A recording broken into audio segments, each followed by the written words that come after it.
percaya Tuhan, Engkau yang ada di tengah-tengah kami, Yesus. Tuhan, sebentar kami akan memuji Tuhan. Kami akan menaikkan syukur kami ke dalam-Mu, Yesus. Mari Tuhan, Engkau yang hadir di tempat ini. Engkau yang memberikan kami sukacita yang baru, Tuhan. Engkau yang memberikan kami kekuatan yang baru, Tuhan. Terima kasih Tuhan. Kami percaya kasih setia-Mu, Tuhan. Itu selama-lamanya buat hidup kami. Terima kasih. Hanya di dalam nama Tuhan Yesus, semua yang siap bersukacita untuk Tuhan sama-sama katakan amin. Haleluya. Saya undang Bapak Ibu Saudara untuk bangkit berdiri. Oke, kita mau berikan salam namaste nih untuk kanan kirinya. Halo, Tuhan memberkati. Wow, Tuhan Yesus baik. Amin. Siapa di sini yang percaya bahwa Tuhan kita adalah Tuhan yang baik? Amin. Kasih setianya untuk selama-lamanya buat hidup setiap kita. Yes, haleluya. Kami percaya Tuhan, kami punya Tuhan yang dahsyat. Kami punya Tuhan yang ajaib. Kami punya Tuhan yang baik buat hidup setiap kami. Thank you Lord.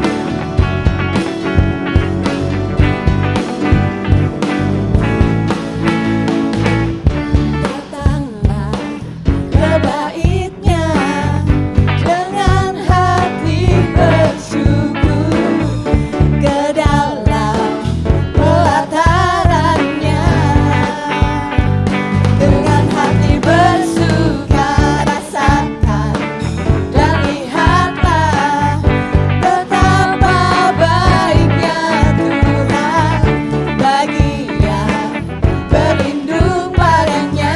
Akan bersorak-sorai, akan bersorak-sorai, akan bersorak-sorai.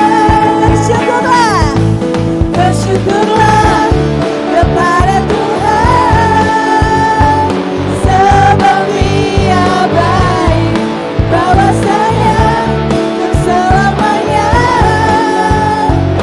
kasih setianya.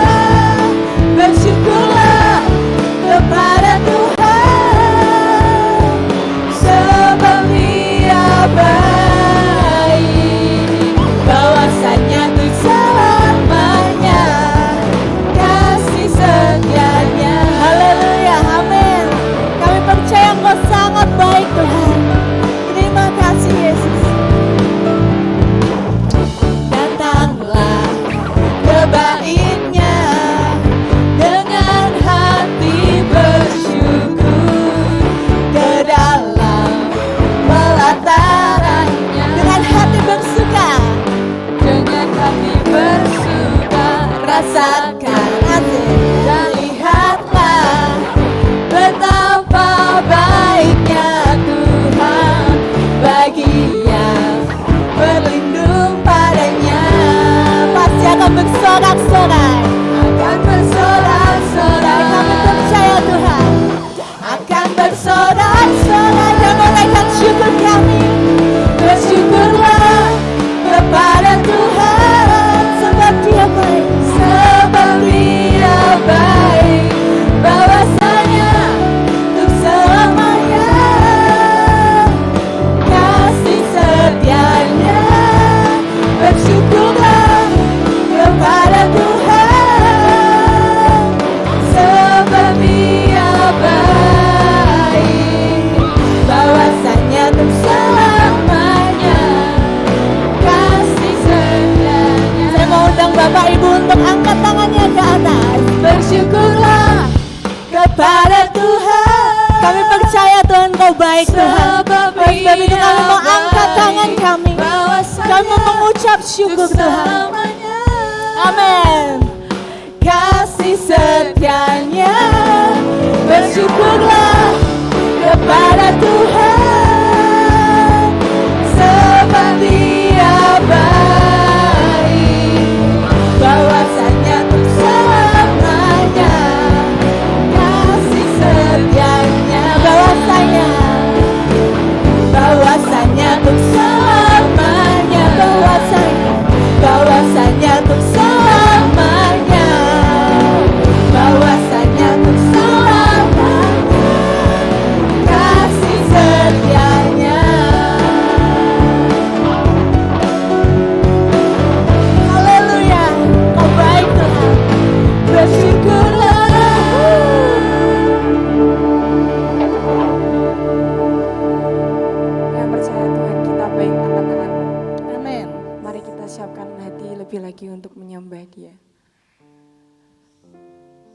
Hanya Kau yang layak disembah Tuhan. Biarkan setiap pujian penyembahan dari mulut kami ini bisa menyenangkan hati-Mu Tuhan. Karena Kau Yesus, karena Kau Raja kami, karena Kau Tuhan kami Tuhan, Kau Tuhan yang setia Tuhan. Kami mau panggil nama-Mu Yesus, karena satu-satunya nama yang bisa mengubahkan hidup kami hanya nama Yesus Tuhan.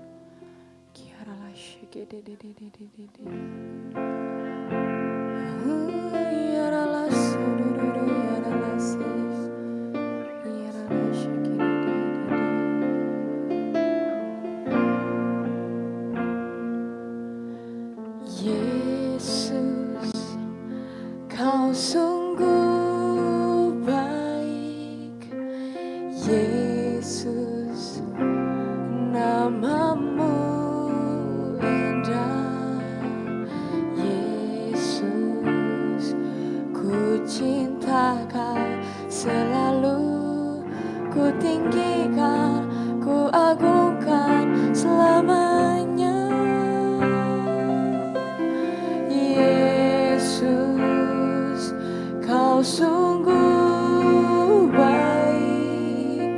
Yesus, nama-Mu indah.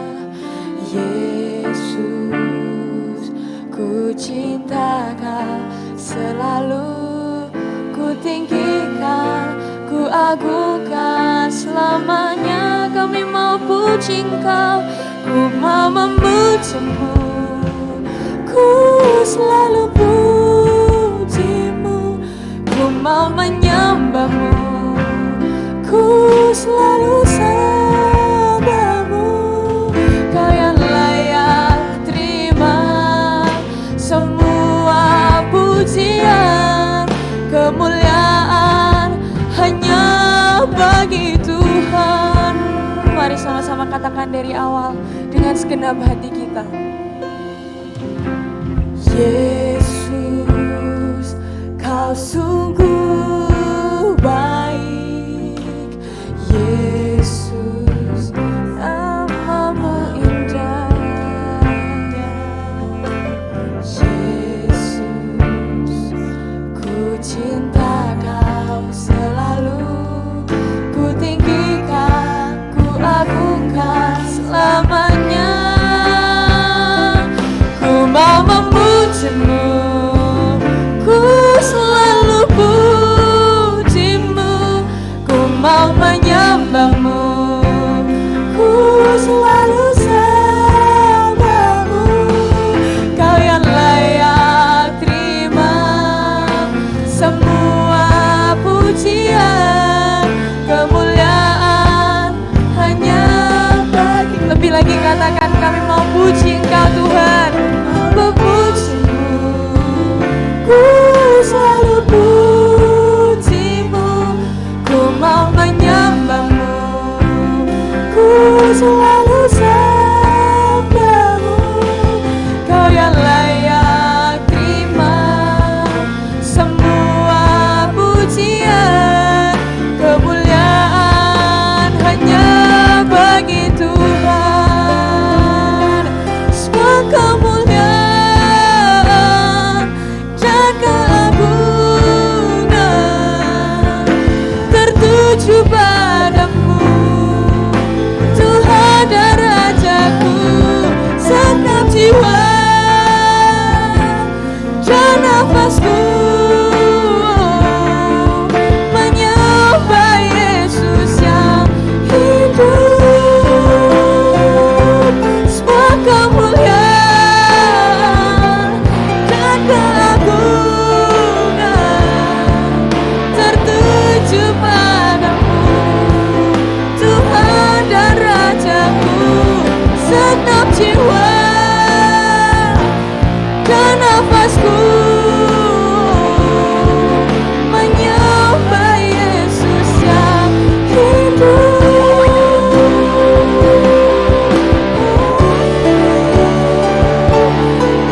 Dengan semangat Tuhan yang naikkan dengan segenap hati kita. Ku selalu puji-Mu, ku mau menyembah-Mu. Lebih lagi katakan, ku selalu sembahmu, Kau yang layak terima hanya Kau yang layak Tuhan. semua pujian, kemuliaan hanya bagi Tuhan. Naikkan pujian ini lebih lagi dengan segenap hati kita. Memujimu, ku selalu pujimu, Kami mau sembah Engkau Tuhan. ku selalu sembahmu,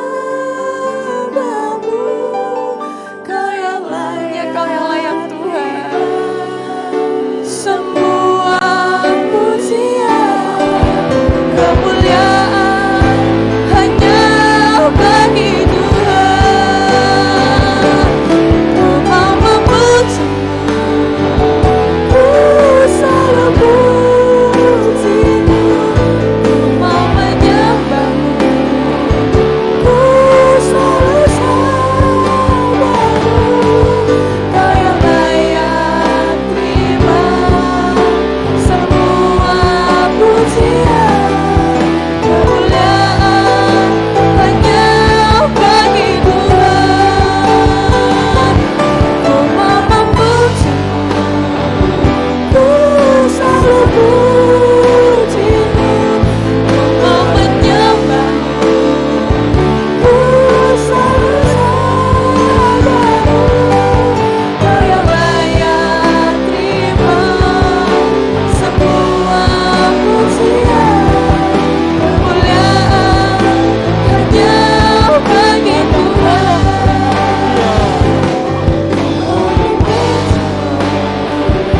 Ku selalu pujimu, ku mau menyembahmu, ku selalu sembahmu, Kau yang layak terima semua pujian, kemuliaan hanya bagi Tuhan.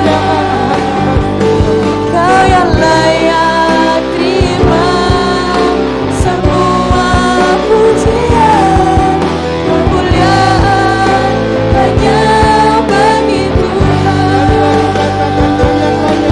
Kau yang layak terima semua pujian, kemuliaan hanya bagi Tuhan.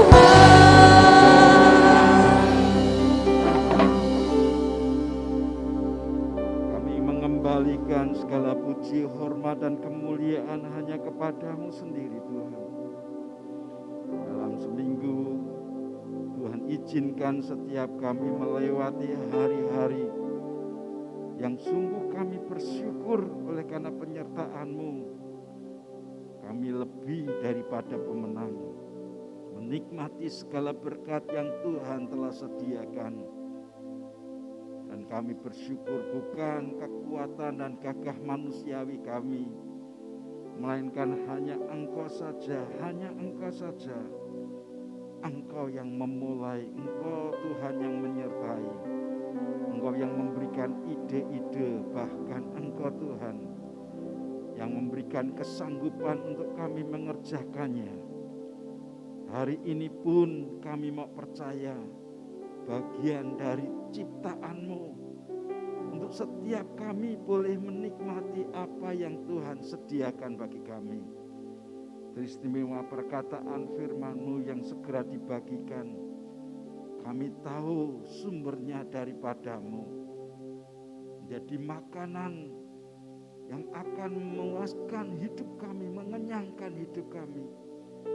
Dan berbicaralah kepada umat-Mu sepatah kata saja, kalau itu daripada-Mu, akan membuat semuanya indah Tuhan. Terima kasih Bapa. Sampaikan isi hati-Mu dengan roh hikmat, wahyu, dan pengertian yang datang daripada-Mu. Kami siap untuk menerima sesuatu investasi ilahi yang kekal bagi hidup kami.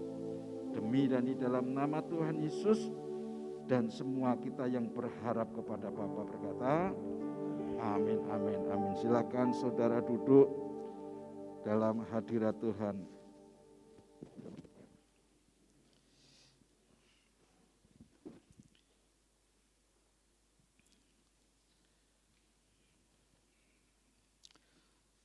Satu perkataan yang Tuhan sampaikan untuk orang-orang percayanya supaya mereka memiliki sebuah kegairahan yang luar biasa, dan ini merupakan sebuah karya yang sebenarnya telah dimulai oleh Tuhan sendiri.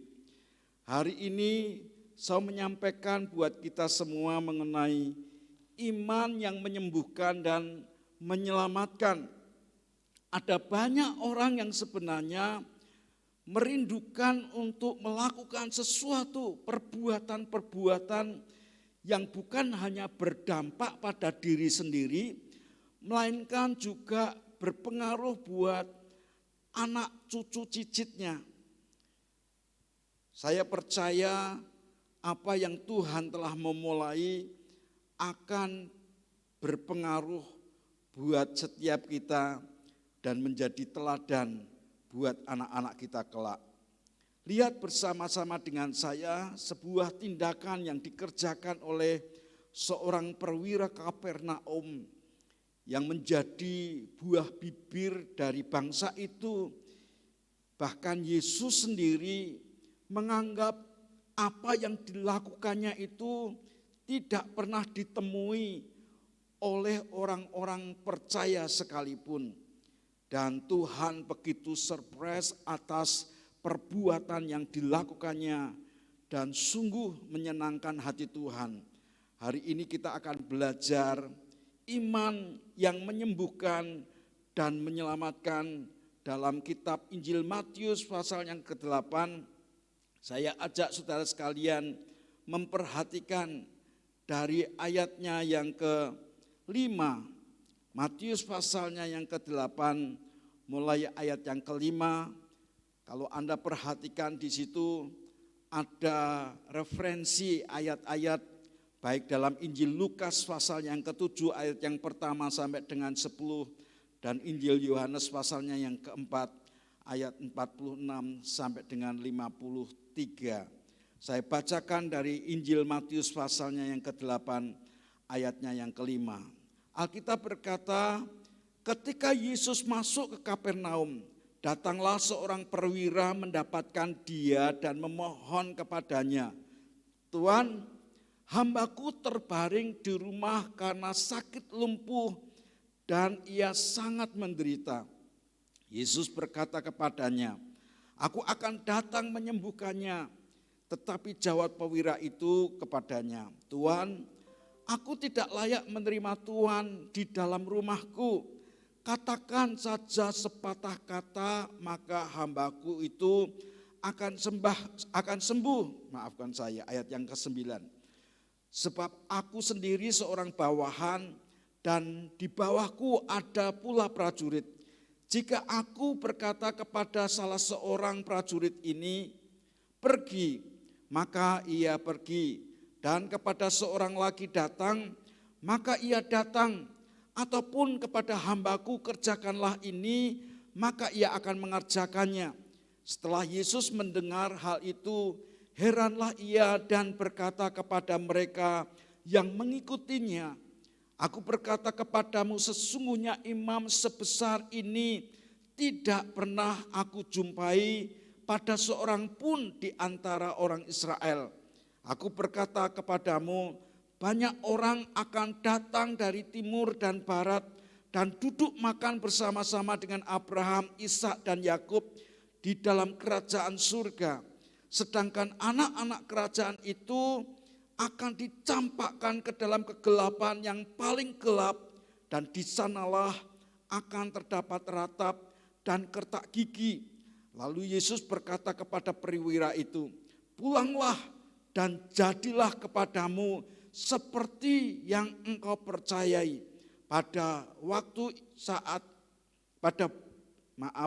Maka pada saat itu juga sembuhlah hambanya itu. Kalau Anda perhatikan referensi ayat di dalam Injil Lukas pasalnya yang ke-7 ada sebuah narasi yang sepertinya berbeda, karena di dalam Injil Matius seolah perwira ini sendiri yang berjumpa dengan Yesus. Tapi dalam Injil Lukas dan Injil Yohanes bukan perwira ini yang mengunjungi Yesus, tetapi perwira ini mengutus orang, yaitu para tua-tua dan sahabatnya untuk berjumpa dengan Yesus. Baik dalam Injil Lukas maupun Injil Yohanes mengungkapkan akan perkara seperti itu. Tetapi saya ajak Bapak Ibu sekalian memperhatikan bukan mana yang benar, mana yang salah. Tetapi ini merupakan sebuah narasi yang memang idenya muncul dari seorang perwira yang mempunyai masalah dengan hambanya. Masalahnya ini bukan masalah keluarganya sendiri atau masalah pribadinya, tetapi masalah yang dihadapi oleh hambanya. Hambanya yang sedang sakit, yang dalam pemikiran dia tidak ada seorang pun yang bisa menyembuhkan. Mungkin perwira ini sudah begitu mengasihi hambanya ini sehingga dia mencoba untuk melakukan pengobatan, menjumpai dengan orang-orang tertentu yang dianggap bisa menyembuhkan, tetapi tidak kunjung sembuh, malah keadaannya semakin parah.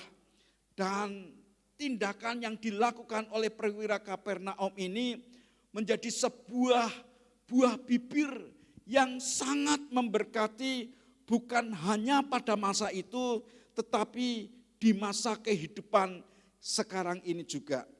Di mana Tuhan mau mengajarkan kepada kita bahwa iman yang dimiliki oleh perwira Kapernaum ini bukan hanya berdampak bagi dirinya sendiri, tetapi berdampak buat orang-orang, termasuk adalah hamba yang dikasihinya itu. Ada 3 hal yang saya ingin ajak saudara sekalian belajar mengenai iman yang menyembuhkan dan menyelamatkan yang dimiliki oleh perwira Kapernaum ini. Yang pertama, perwira Kapernaum ini percaya kepada Tuhan Yesus Kristus sebagai alamat yang paling tepat. Saya berkata bahwa kepercayaan kepada Tuhan Yesus adalah alamat yang paling tepat, oleh karena di bawah kolong langit ini ada banyak orang yang mungkin memiliki karunia untuk menyembuhkan, tapi tidak bisa menyelamatkan. Ataupun mungkin mereka punya karunia untuk menyelamatkan, tapi tidak bisa menyembuhkan. Nah, apa yang dimaksudkan karunia menyembuhkan dan menyelamatkan? Yang dimaksud di sini adalah bukan hanya memulihkan secara fisik untuk dipulihkan keadaannya, melainkan juga menyelamatkan supaya memperoleh kehidupan yang kekal. Saya sendiri pernah diajar oleh seorang paman kami yang memang dia dikenal sebagai seorang yang bisa memberikan kesembuhan. Suatu hari saya bincang dengan dia dan saya menyaksikan sendiri bagaimana orang ini melepaskan santet yang dikerjakan oleh seseorang kepada salah seorang kerabat, di mana kerabat ini datang kepada paman saya dan berkata, "Paman, aku mengalami seperti ini." Dan kemudian dia menggunakan ritual tertentu dan kemudian dia ambil santetnya dan kemudian dia lemparkan. Saya tanya, "Paman, apa yang Anda lakukan?" Dia berkata, "Kita ini adalah kelompok white magic," katanya. Dan kalau white magic itu bisa menyembuhkan, bisa mengambil santet dan sebagainya. Dan kali ini santet itu kita ambil lalu diapakan? Saya akan kembalikan orang yang menyantet itu. Oh ya, Lalu apa yang terjadi dengan orang yang menyantet itu? Dia akan mengalami sakit seperti yang diharapkan untuk orang yang disantetnya itu. Dan setelah itu kalau dia tidak bisa memulihkan keadaannya, maka dia pasti akan mati. Ini dilakukan berulang-ulang. Saya dengar apa yang disampaikan oleh beliau dan kemudian saya berpikir, apa bedanya dengan white magic dan black magic? Kalau sama-sama ujung-ujungnya mematikan, membunuh orang lain. Dia berkata, loh yang penting kan keluarga kita selamat. Yang penting keluarga kita disembuhkan. Yang penting keluarga kita diluputkan dari santet itu. Lalu bagaimana dengan orang lain yang dimana paman ini mengembalikan santet itu? Dia berkata, ya urusan mereka. Saya mengerti pada saat kita tahu bahwa apa yang dilakukan seperti itu, saya berkata ini enggak fair, sama aja dia membunuh orang lain. Tapi dia berkata, saya enggak membunuh, saya hanya mengembalikan. Orang memiliki karunia-karunia seperti itu. Orang bisa mengerjakan penyembuhan, bahkan memulihkan keadaan kerabatnya, tapi membunuh orang lain. Dunia ini mengajarkan kepada kita gigi ganti gigi, nyawa ganti nyawa.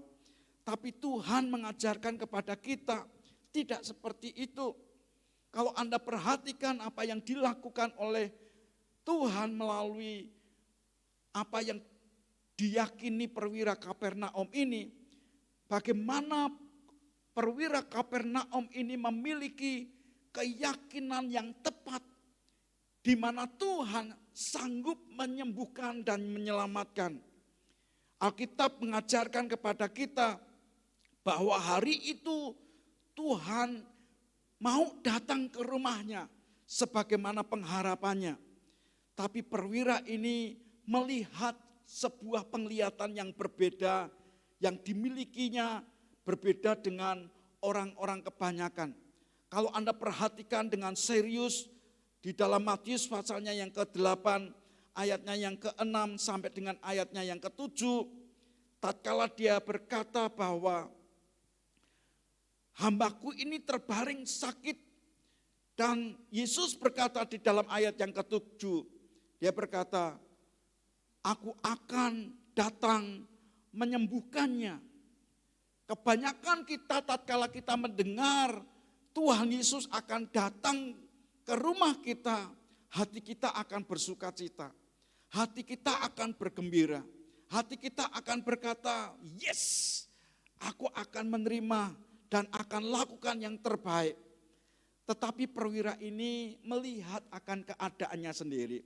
Dia berkata dia maharaja, dia pribadi luar biasa. Bagaimana dengan keadaanku? Apakah aku layak menerima dia di dalam rumahku? Sehingga dia berkata, aku tidak layak untuk menerima engkau.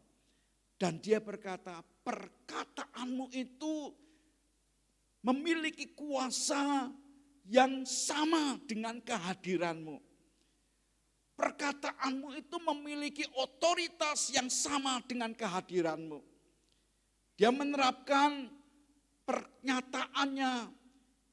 Dia berkata, katakan sepatah kata saja, maka hambaku itu akan sembuh. Dia melihat bahwa perkataan Tuhan itu adalah otoritasnya. Perkataannya Tuhan itu adalah kuasanya. Kalau hari-hari ini kita mendengar perkataan Tuhan, mendengar janji Tuhan, mendengar firman Tuhan, kadang kita tidak memiliki ekspektasi seperti yang dimiliki oleh perwira ini. Perwira ini memiliki pengharapan yang kuat. Katakan sepatah kata saja. Sebab perkataannya itu adalah otoritasnya. Sebab perkataannya itu adalah kuasanya. Sebab firmannya itu bisa mengubah menjadi keadaan yang sangat berbeda. Saya mau percaya bahwa kerinduan yang Tuhan telah nyatakan buat para umat yang percaya kepadanya. Dia berkata, tanda-tanda ini menyertai orang-orang percaya. Maka tanda-tanda itu akan disertakan, dinyatakan dalam diri orang-orang percaya itu. Tuhan Yesus bukanlah pribadi yang hanya bisa berjanji, tapi Dia adalah Tuhan yang senantiasa menepati janjinya. Yakinkan diri kita bahwa alamat yang tepat yang kita percayai, yang sanggup menepati janjinya adalah pribadi Yesus dan bukan yang lain. Ini yang diyakini oleh perwira itu, sehingga saya berkata kepercayaannya kepada Tuhan Yesus adalah kepercayaan yang paling tepat. Sebab di bawah kolong langit ini tidak ada pribadi yang memiliki kesanggupan dan keahlian yang luar biasa melebihi dari pribadinya. Yang kedua, saya berkata bahwa kepercayaan atau imannya kepada Tuhan Yesus bukan hanya berfungsi buat dirinya sendiri, tetapi berdampak bagi orang lain juga. Kalau Anda perhatikan di dalam kitab Injil Matius pasalnya yang ke-8 ayat yang ke-5 sampai dengan ayatnya yang ke-6 dikatakan, ketika Yesus masuk ke Kapernaum, datanglah seorang perwira mendapatkan dia dan memohon kepadanya, Tuhan, hambaku terbaring di rumah karena sakit lumpuh dan ia sangat menderita. Iman itu bukan hanya care terhadap diri sendiri. Iman itu bukan hanya peduli terhadap diri sendiri. Tapi iman itu bisa berdampak bagi orang lain. Kalau Anda perhatikan nanti di dalam Injil Lukas pasalnya yang ke-7, Anda akan menemukan bahwa orang-orang yang diutus oleh perwira Kapernaum itu, kelompok tua-tua, adalah orang-orang yang memiliki kepercayaan agama Yahudi, yang dimana mereka sendiri belum percaya kepada Yesus. Juga kelompok sahabatnya, karena dia mengutus dua kelompok. Kelompok pertama adalah para tua-tua orang Yahudi, sehingga pada saat dalam pemikiran orang perwira Kapernaum ini, dia ingin berkata bahwa ini tua-tua pasti dihormati oleh Yesus yang adalah orang Yahudi. Kalau Anda perhatikan, saya mau bacakan buat kita semua di dalam Injil Lukas, pasalnya yang ke-7, mulai ayat yang ke-3. Dikatakan ketika perwira itu mendengar tentang Yesus, ia menyuruh beberapa orang tua-tua Yahudi kepadanya untuk meminta supaya ia datang dan menyembuhkan hambanya. Mereka datang kepada Yesus dengan sangat mereka meminta pertolongannya. Katanya, ia layak engkau tolong. Siapa ia itu? Ia itu adalah perwira Kapernaum. Padahal yang memerlukan pertolongan itu adalah hambanya. Tetapi dipresentasikan dalam diri perwira Kapernaum ini. Sehingga tua-tua Yahudi ini memberikan rekomendasi kepada Yesus. Dia berkata, ia layak engkau tolong. Kenapa ia layak engkau tolong? Ayat yang ke-5 dikatakan, sebab ia mengasihi bangsa kita dan dialah yang menanggung pembangunan rumah ibadah kami. Saudara perhatikan ini. Menurut saya hampir serupa dengan bangsa kita Indonesia yang adalah bangsa religius gitu ya. Bangsa yang memiliki keimanan, masing-masing memiliki kepercayaan kepada Allah yang luar biasa.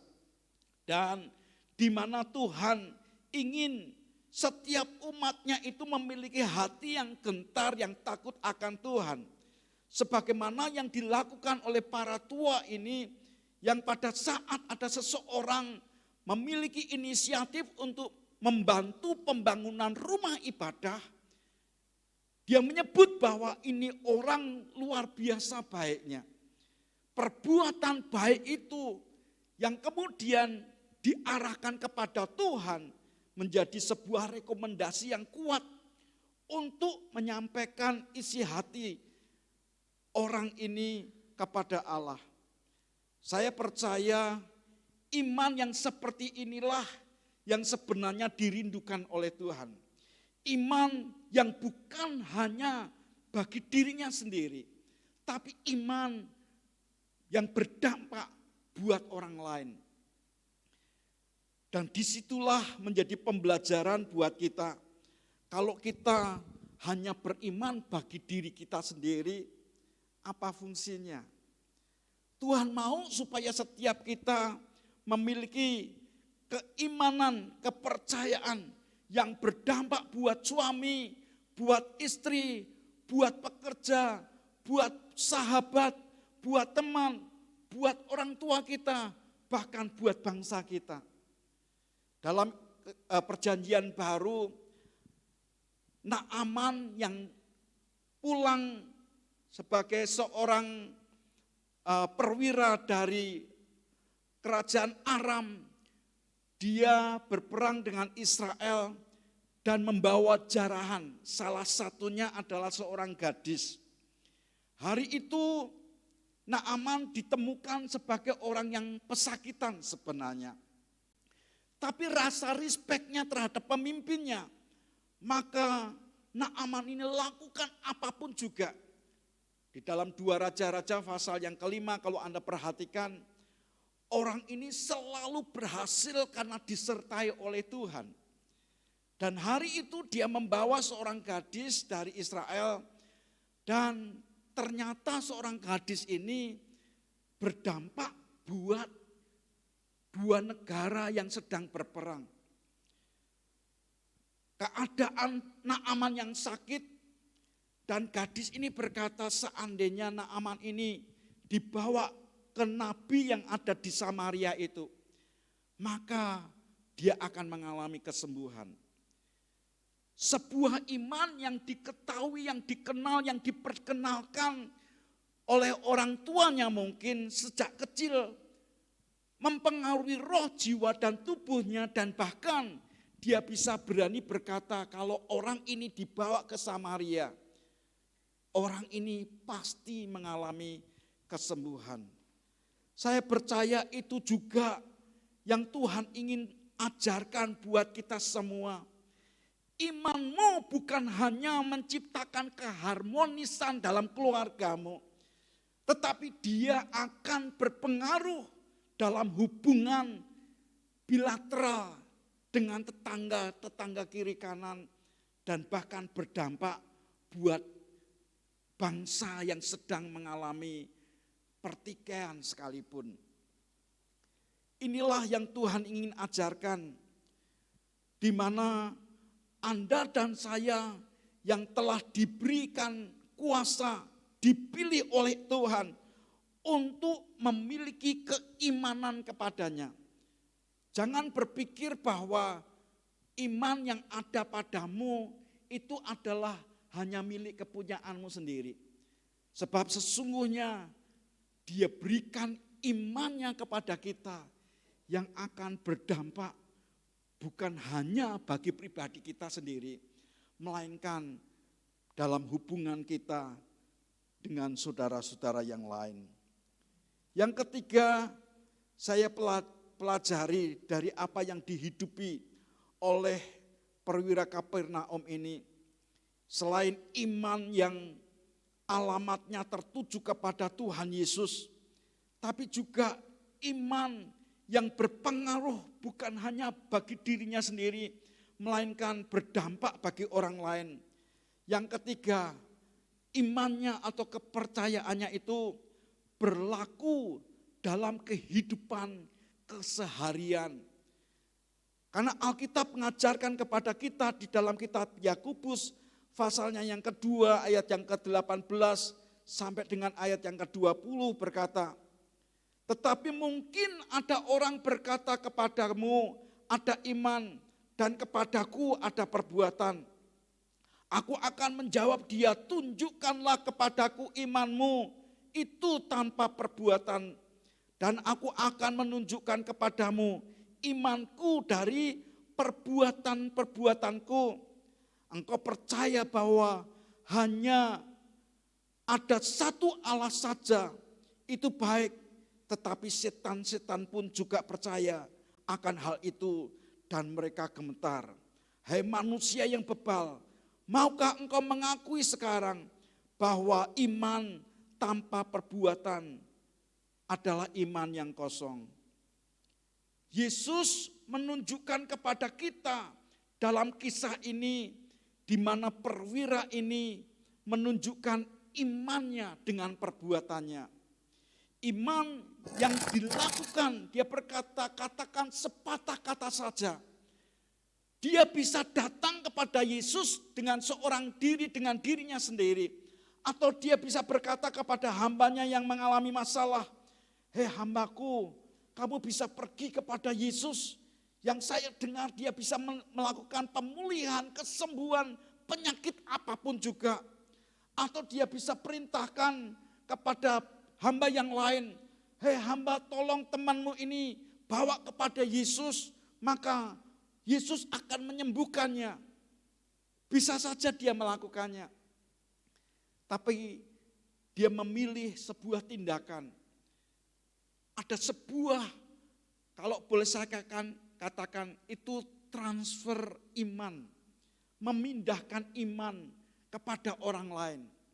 Saya percaya tua-tua dan sahabat-sahabat yang diutus oleh perwira ini menghadap Tuhan. Yang pertama, si tua-tua ini berkata, dia layak engkau tolong. Sebab dia telah membantu untuk pengadaan pembangunan rumah ibadah kita. Tapi juga sahabat-sahabatnya berkata, aku rasanya enggak layak menerima Yesus datang ke rumahku. Katakan sepatah kata saja. Pada saat hamba-hambanya mendengar, katakan sepatah kata saja. Dan mereka mengikuti apa yang dikatakan oleh perwira itu.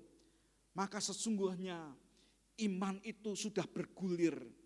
Membuat pengertian mereka dalam pengenalan akan Tuhan itu berbeda. Iman yang merupakan sebuah kehidupan yang dikatakan the law of the spirit of life.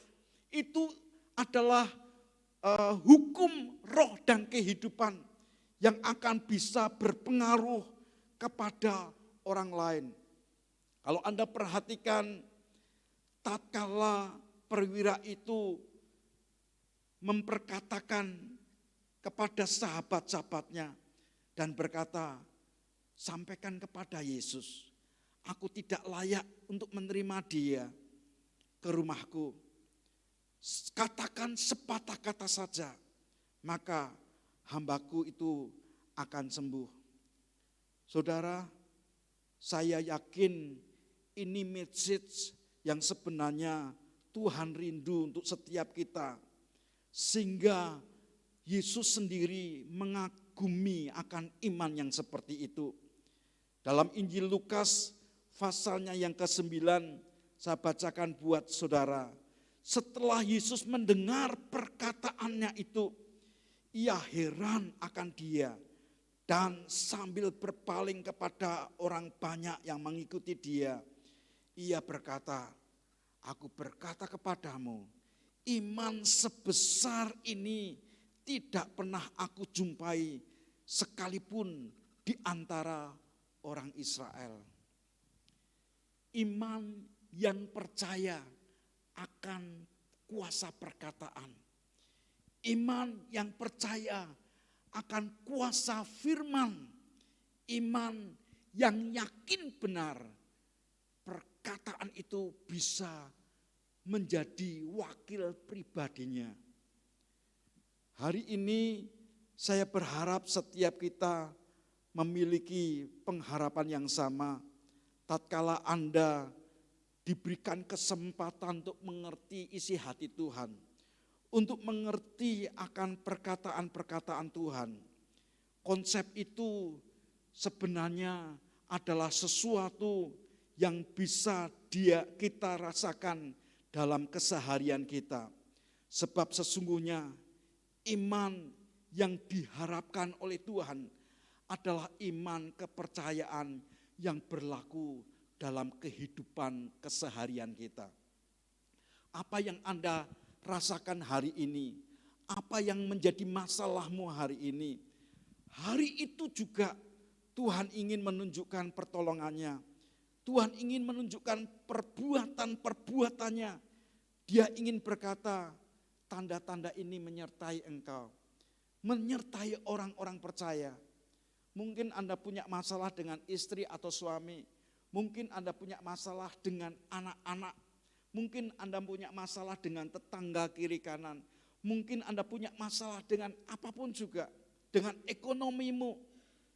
Hari itu Tuhan ingin berkata, I am with you, aku bersama-sama dengan engkau. Aku akan tunjukkan bahwa kalau engkau bisa percaya, perkataanku it's enough. Perkataanku sudah cukup untuk melakukan, sebab perkataanku sama dengan presentasi pribadiku sendiri. Mungkin beberapa saudara mengikuti di hari-hari ini, terutama tadi malam, di mana keponakan kami sedang punya masalah dengan dirinya dan keluarganya. Istri saya sampai berkata, jangan share di grup, japri aja. Karena di sana di Manado, keluarga kami sedang menghadapi sebuah pertentangan, di mana menurut keponakan kami, si Stephen yang Anda kenal, itu sedang diserang dengan roh-roh jahat. Dia berkata kepada tantenya, tante, saya sedang diserang. Termasuk kemarin siang, saya telepon dia, kenapa Stephen? Saya sedang diserang, om saya sedang diserang. Saya berkata, yang menyertai kamu itu jauh lebih besar dari yang menyertai dari kuasa di dunia ini. Hanya karena seringkali orang itu tidak melihat penyertaan dalam hidupnya itu, sehingga dia mencari pertolongan dari orang lain. Dia tulis, om, tante tolong doakan saya sedang diserang. Beberapa saudara mungkin sempat membacanya. Saya minta maaf kepada saudara dan istri saya berkata, jangan di-sharekan di grup, japri aja. Saya berkata, sungguhnya kalau kita kenal pribadi yang menyertai kita, maka kita tidak akan mengalami ketakutan yang seperti itu. Bahkan kita juga berhati-hati dalam berkata-kata. Apakah benar bahwa dirinya diserang? Apakah iblis itu bisa menyerang? Saya berkata, ya memang. Tetapi yang menyertai kita jauh lebih besar dari kuasa penguasa di dunia ini. Yang menyertai kita jauh lebih mampu dari masalah-masalah yang Anda dan saudara hadapi. Sehingga Tuhan Yesus berkata, pencobaan yang kamu alami itu pencobaan yang biasa, yang tidak melampaui kekuatanmu. Tatkala engkau dicobai, maka Tuhan itu akan tunjukkan penyertaannya. Jauh sebelum engkau percaya kepada Tuhan, Tuhan berkata, aku tidak pernah membiarkan engkau sebagai yatim piatu sebenarnya. Aku akan meminta kepada penolong, kepada Bapa yang akan mengirimkan penolong yang lain. Yang akan menyertai kamu selama-lamanya, Alkitab berkata. Disinilah anak-anak Tuhan yang seringkali susah bisa mengerti penyertaan Tuhan yang luar biasa itu. Sehingga Yesus perlu compare, perlu membandingkan antara iman seorang perwira ini dengan orang-orang yang katanya percaya. Hingga dia berkata dengan tegas, dia ungkapkan di dalam Injil Matius, pasalnya yang ke-8 tadi, dan ayatnya yang ke-10, setelah Yesus mendengar hal itu, heranlah ia dan berkata kepada mereka yang mengikutinya, aku berkata kepadamu sesungguhnya iman sebesar ini tidak pernah aku jumpai pada seorang pun di antara orang Israel. Kalau sampai berhenti sampai di sini, mungkin Anda dan saya aman. Karena apa? Ya kita bukan orang Israel, betul. Kita orang Indonesia yang oleh karena anugerah kita bisa percaya. Tapi ayat itu tidak berhenti sampai di situ. Ayat itu berlanjut di dalam ayat yang ke-11. Mari kita baca bersama-sama ayat yang ke-11. 2, 3. Aku berkata kepadamu, banyak orang akan datang dari timur dan barat dan duduk makan bersama-sama dengan Abraham, Ishak dan Yakub di dalam kerajaan surga. Sedangkan anak-anak kerajaan itu akan dicampakkan ke dalam kegelapan yang paling gelap. Di sanalah akan terdapat ratap dan kertak gigi. Siapa anak-anak kerajaan itu yang dimaksudkan?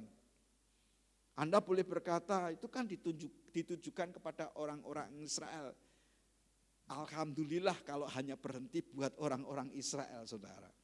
Tapi celakanya itu akan berlaku kepada orang-orang yang menyebut dirinya sebagai orang percaya.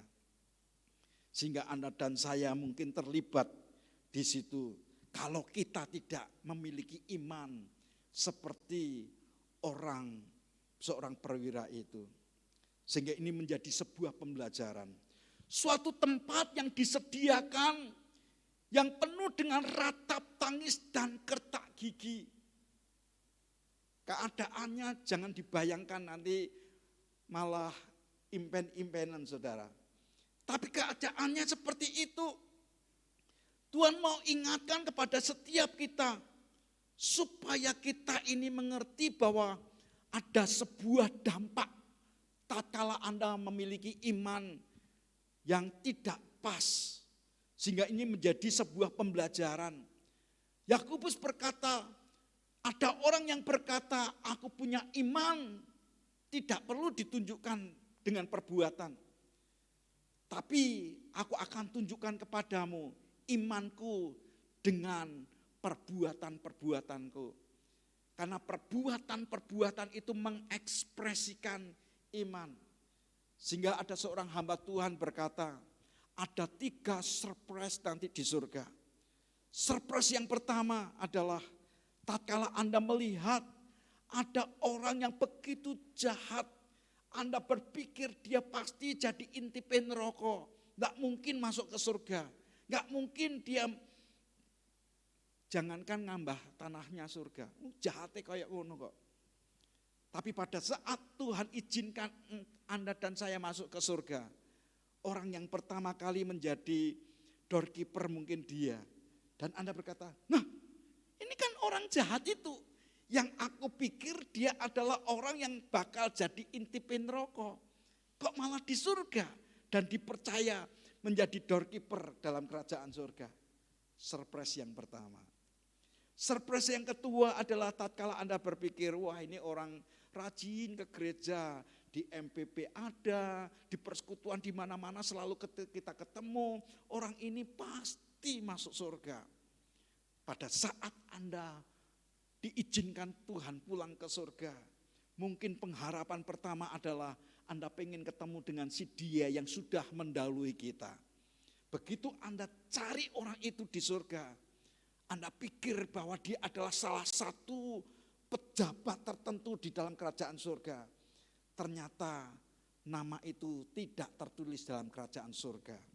Anda akan mengalami surprise dan berkata, saya pikir dia orang pejabat kerajaan surga. Karena begitu rajin di dunia, karena dia begitu rajin di gereja, dia lakukan aktivitas apapun juga selalu dia ada. Ternyata namanya tidak terdaftar dalam kerajaan surga. Anda cari dari ujung ke ujung, Anda muter seluruh kerajaan surga, Anda tanya kepada malaikat, dan malaikat berkata, aku enggak kenal siapa dia. karena memang tidak terdaftar dalam kerajaan surga. Itu surprise yang kedua. Surprise yang ketiga, yang saya berharap tidak akan terjadi dalam hidup kita.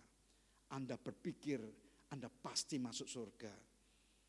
Karena Anda berkata bahwa karena begitu besar kasih Allah akan dunia ini sehingga dikaruniakan anaknya yang tunggal, barang siapa percaya kepadanya tidak binasa, melainkan beroleh hidup yang kekal.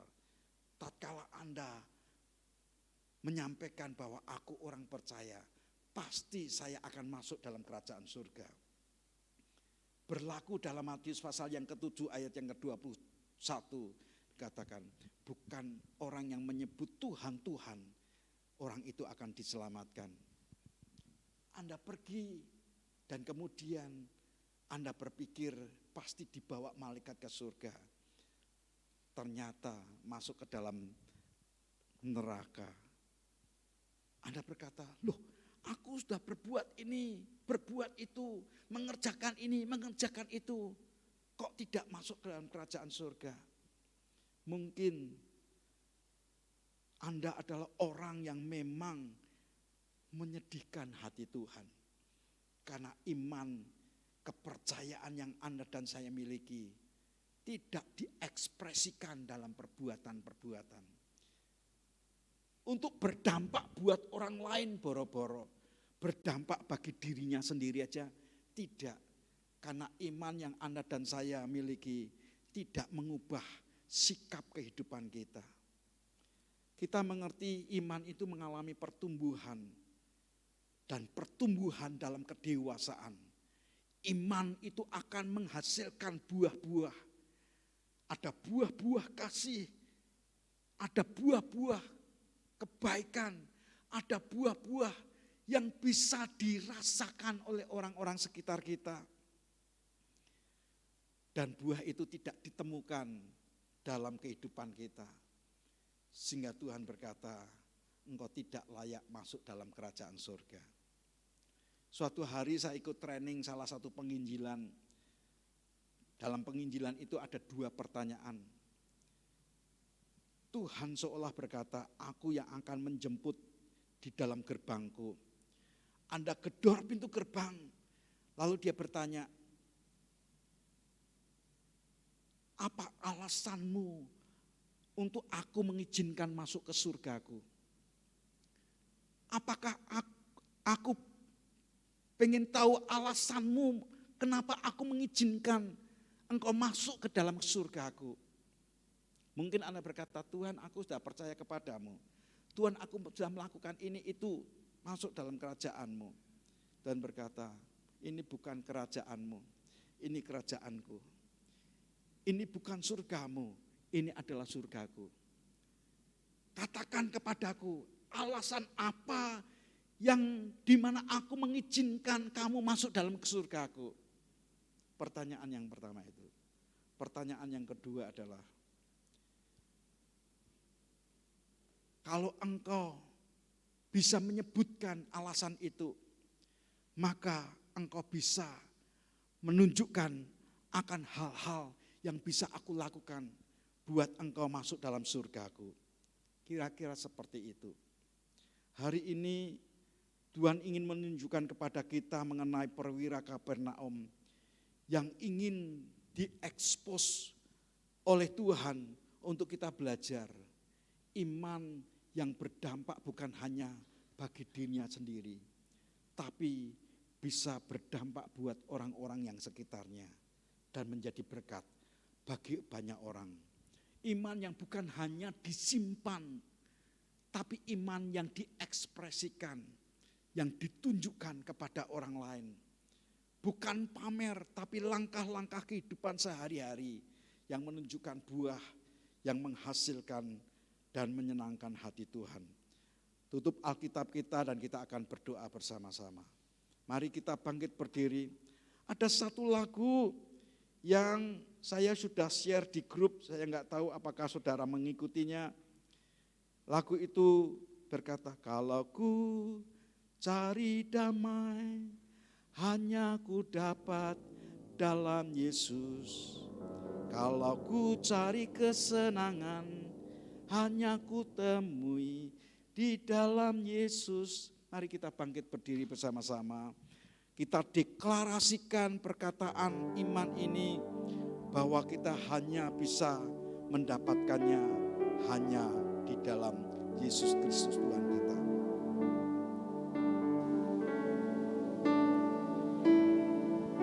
Kalau ku cari damai, hanya ku dapat dalam Yesus. Kalau ku cari kesenangan, hanya ku temui di dalam Yesus. Tak seorang pun dapat menghiburku, tak seorang pun dapat menolongku. Hanya Yesus jawaban hidupku. Diulang, kalau aku cari damai hanya ku dapat dalam Yesus. Kalau ku Cari damai hanya ku dapat dalam Yesus. Kalau ku cari kesenangan hanya ku temui di dalam Yesus. Tak seorang pun dapat menghiburku, tak seorang pun dapat menolongku. Hanya Yesus jawaban hidup. Bersama Dia hatiku damai, bersama Dia hatiku damai, walau bersama Dia hatiku senang. Kalau jauh penuh tantangan, dapat menghiburku, tak seorang pun dapat menolongku. Hanya Yesus dalam hidupku. Bersama Dia hatiku damai, bersama Dia hatiku damai, walau teman keteraman. Bersama Dia hatiku damai, kalau hidup penuh tantangan, tak seorang pun dapat menghibur, tak seorang pun dapat menolongku. Hanya Yesus jawaban hidupku. Saudara, izinkan Tuhan menjamah hidup kita. Kalau hari-hari yang lalu Anda terlalu membanggakan dengan perbuatan-perbuatanmu, kalau hari-hari yang lalu engkau tidak menunjukkan imanmu dalam buah-buah kasih yang seharusnya muncul, kalau waktu-waktu yang lalu ekspresi imanmu tidak dirasakan oleh pasangan hidupmu, izinkan Tuhan memulihkan keadaanmu.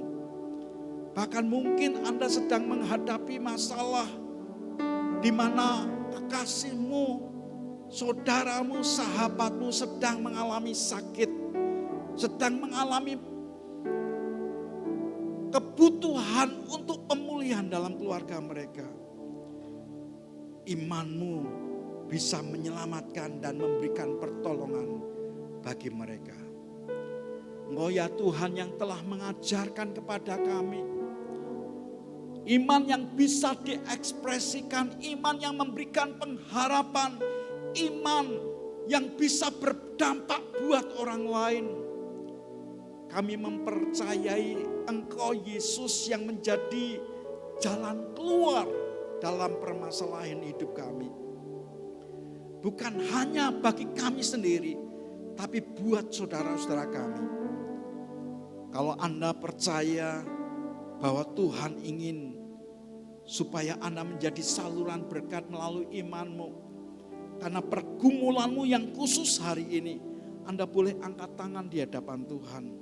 Dan berkata, hari ini aku mau praktekkan imanku yang bisa menyembuhkan saudaraku, yang bisa menyelamatkan mereka. Hari ini aku mau percaya kepadamu Tuhan. Sebagaimana perwira Kapernaum ini, imannya berdampak buat orang-orang yang lain. Engkau lihat tangan-tangan yang diangkat di hadapanmu Tuhan. Engkau lihat hati yang paling dalam yang diserukan oleh hamba-hambamu. Biar Engkau Tuhan yang memperhatikan.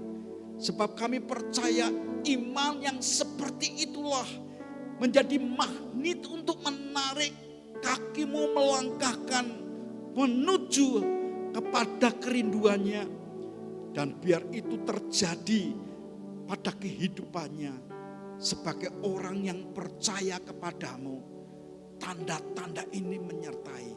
Hamba berdoa di dalam nama Tuhan Yesus, pulihkan keadaan mereka. Hari ini juga kami berdoa untuk Ibu Iwan yang sedang sakit.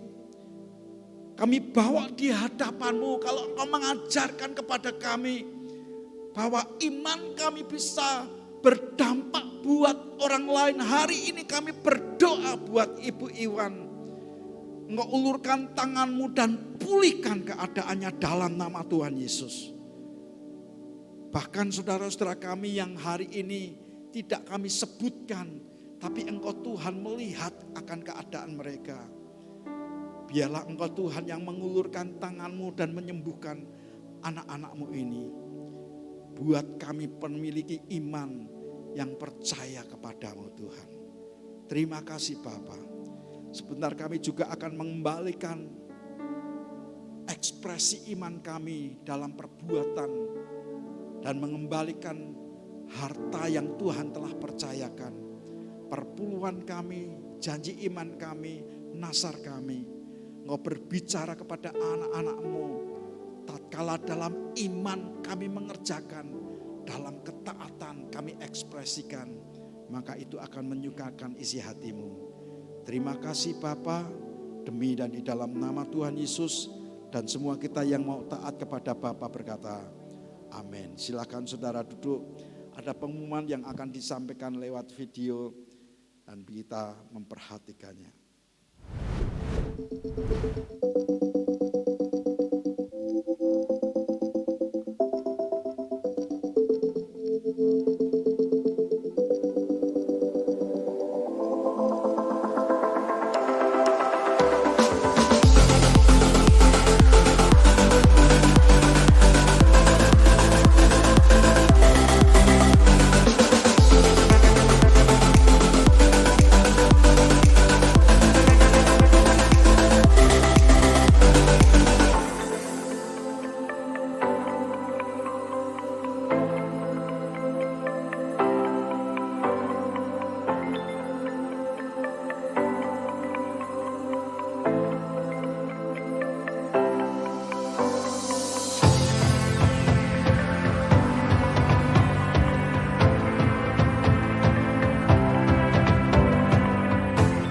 Satu lagi pengumuman yang mungkin sudah Anda baca, salah seorang jemaat kita Bapak Sutaspin tadi malam telah mendahului kita, almarhum disemayamkan di rumah duka dan rencana akan dimakamkan pada hari ini jam 13 di Pemakaman Berkota 2 Kembang Arum. Dan biarlah setiap kita yang ada kesempatan bisa hadir memberikan sebuah perhatian buat keluarga yang ditinggalkan. Mari kita akan bersama-sama bangkit berdiri dan kita akan deklarasikan 12 iman rasuli kita. Mari kita bangkit berdiri bersama-sama. 12 pengakuan iman rasuli. 2, 3. Aku percaya kepada Allah Bapa yang Maha Kuasa, Khalik langit dan bumi, dan kepada Yesus Kristus anaknya yang tunggal Tuhan kita, yang dikandung daripada Roh Kudus, lahir dari anak darah Maria, yang menderita sengsara di bawah pemerintahan Pontius Pilatus, disalibkan, mati dan dikuburkan, turun dalam kerajaan maut. Pada hari yang ketiga bangkit pula dari antara orang mati, naik ke surga, duduk di sebelah kanan Allah Bapa yang Maha Kuasa, dan dari sana ia akan datang untuk menghakimi orang-orang yang hidup dan yang mati. Aku percaya kepada Roh Kudus, gereja yang kudus dan am, persekutuan orang kudus, pengampunan dosa, kebangkitan orang mati, dan hidup yang kekal. Mari kita bersama-sama mengucap syukur atas apa yang Tuhan telah kerjakan di hari ini. Kami bersyukur kepadamu ya Tuhan yang telah menghentar setiap kami memasuki hari yang baru, hari yang Kau ciptakan sendiri. Kami percaya hari ini Engkau telah membentangkan berkat bagi kami. Saudara, kedangkan tanganmu dan pulanglah dengan membawa berkat yang datang dari Allah Bapa, kasih kemurahan dalam Kristus Yesus Tuhan, dan penyertaan Roh Kudus yang membawa engkau naik dan tidak turun, jadi kepala dan bukan ekor. Apapun yang kau kerjakan dibuat oleh Tuhan berhasil dan beruntung. Demi dan di dalam nama Tuhan Yesus, dan semua kita yang diberkati berkata, amin. Kiranya Engkau memberkati aku berlimpah-limpah,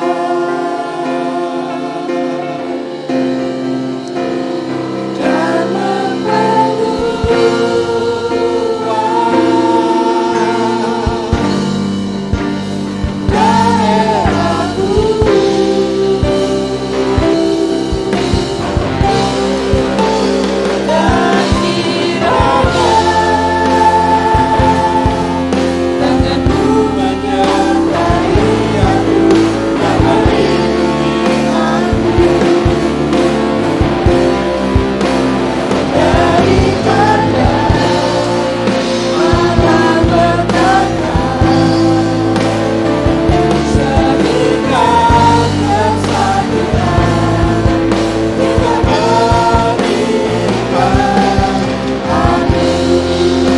selamat hari Minggu. Tuhan Yesus memberkati setiap kita.